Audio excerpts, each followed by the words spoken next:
Welcome back to my channel. Today we're going to be talking about Tenet. It's finally here. I didn't think I'd see this day for a while, and it was nice to be back in a movie theater. Haven't been to one since I saw The Hunt in March, so it was good to finally return to one. But before we begin, let me know in the comments if you were looking forward to this or what your thoughts were if you've seen it already, and make sure to give this a thumbs up if you like these reviews. It helps me out immensely if you do that. And if you're new here and you like movies, whether it be blockbusters, hidden gems, or everything in between, please consider hitting that subscribe button so you can stay up to date with reviews of new releases and some classics. But now, let's jump right into it. Armed with only one word, Tenet, and fighting for the survival of the entire world, a protagonist journeys through a twilight world of international espionage on a mission that will unfold in something beyond real time. I gave you the IMDb plot synopsis because that is the easiest way to sum this up. And especially because, as you know by now, Christopher Nolan loves keeping his movies totally under wraps. His plots are top secret, the concepts are hidden, the trailers don't reveal much, and they leave everything in a shroud of mystery. I won't spoil anything for you, this is a spoiler-free review, but I will say this is probably the most dense movie Nolan has put out to date.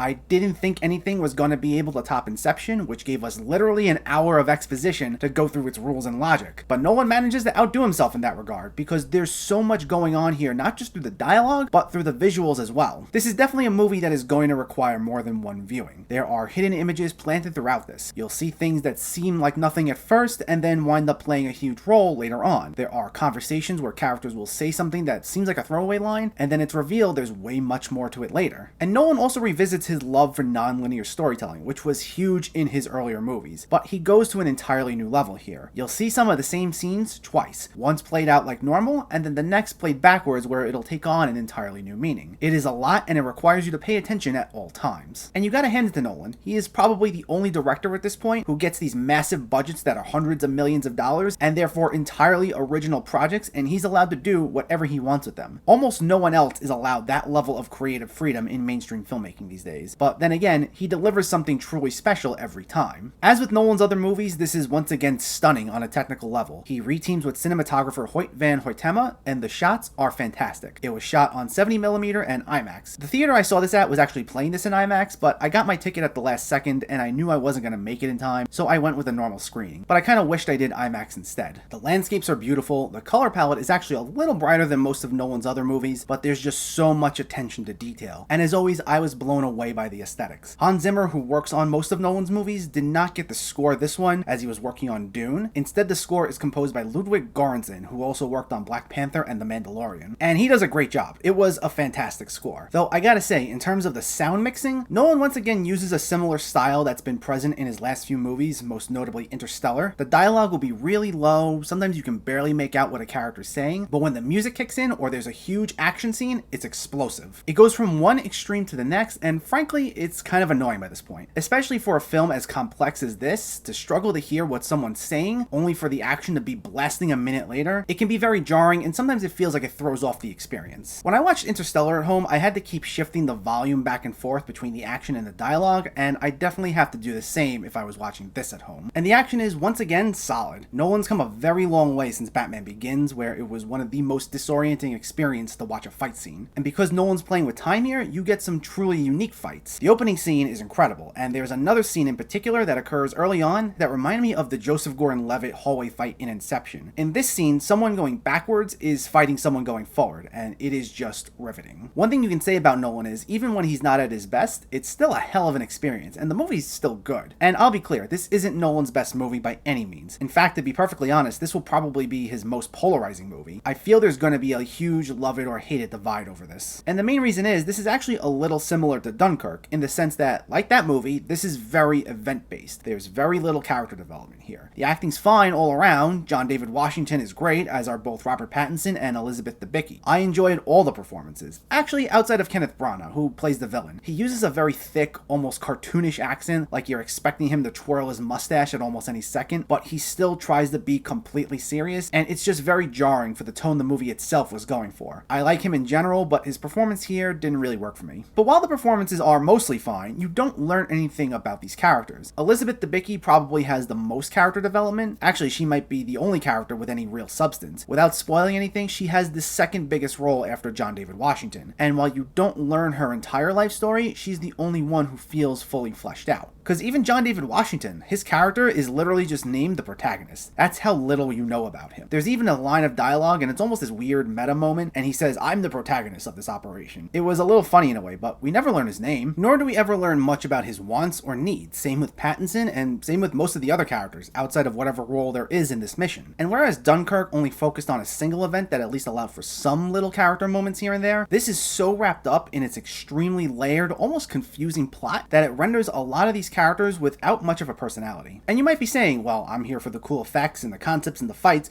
why do I need everyone's life stories? And in a sense, that may be true. But while a movie can look nice and can be great on a technical level, you still want to have some sort of emotional attachment to the characters. You want to be able to relate to them on some level, and you want to have a reason to care about them. But I never felt like I really could care about the characters here. I enjoyed them because of the actors, but I rarely felt any satisfaction when something went their way. And when there were supposed to be emotional stakes, I didn't always feel the sense of urgency that they wanted me to feel. They're supposed to be stopping a world war, and that's not a spoiler by the way, because that's within the first few minutes. But for a situation that's supposedly going to affect the entire world, I never got the sense of how high the stakes were. It's weird in a way. It's like he presents us with a worldwide event, but keeps the events limited to these specific set of characters as if to make the story feel more personal, but he still keeps the audience an arm's length away from these characters, so it never does feel personal. It's just very hollow and emotionally distant. And what doesn't help either is the fact that you're just trying to wrap your head around so much. Like I said, this can often feel confusing, especially within the first half, between trying to figure out who all these characters are and this deeply layered plot that doesn't make a whole lot of sense. It can feel like too much. I can see a lot of people being turned off by this. I think when it hits the second half, it gets considerably better in terms of story, and things begin to make a little more sense. There's one scene in particular that really gets the ball rolling there, and you'll know exactly what it is when you see it. Once we get to that point, you have more of a focus as to what's going on, and it becomes a little more intriguing. It never solves the problem of having characters we can be invested in, though. Like, even when we get to the end, I still had this sense of indifference towards what happened to the characters. But even though you'll still need multiple viewings for this, by this point, at least the story is a bit more engaging and a little more accessible. And for the record, I don't think a movie needs to explain every little detail to you in order to be accessible. I do like when there's a little mystery and things are open to interpretation, but there's a balance. If the movie's intending on just being so convoluted and leaving the audience nothing but confused, then it's too much. You're not going to keep people interested because they have no clue what's going on. And at first, that's kind of what ends up happening. Like I said, it makes up for that in the second half, where there's still a mystery, but it at least focuses things a bit. But I can also see audiences having had enough and checking out by that point, when it's a little too late.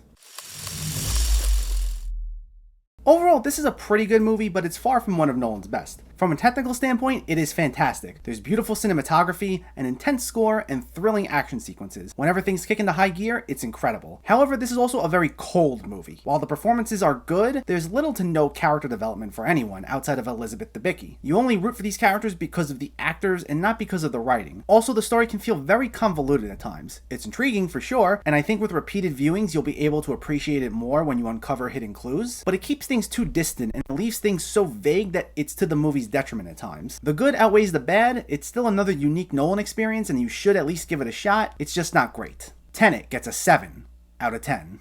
Stay tuned. Now that I've seen this, I'll have a video ranking all of Nolan's movies from worst to best later in the week. If you haven't seen my reviews of Nolan's other movies, I'll leave a link to that playlist in the description in case you missed them. Also, stay tuned for reviews of I'm Thinking of Ending Things and my series reviewing each of the X-Men movies continuing. All that and more coming soon. So let me know, did you see Tenet, or are you planning to see it, and what were your thoughts? Did you like the concept? Did you enjoy the story? And do you find this to be one of Nolan's best or one of Nolan's worst? Let me know in the comments below. If you enjoyed this video, please like it and share it, and for more movie reviews and film discussion, please make sure to hit that subscribe button to stay updated. Thanks for watching, everyone. I'll catch you next time.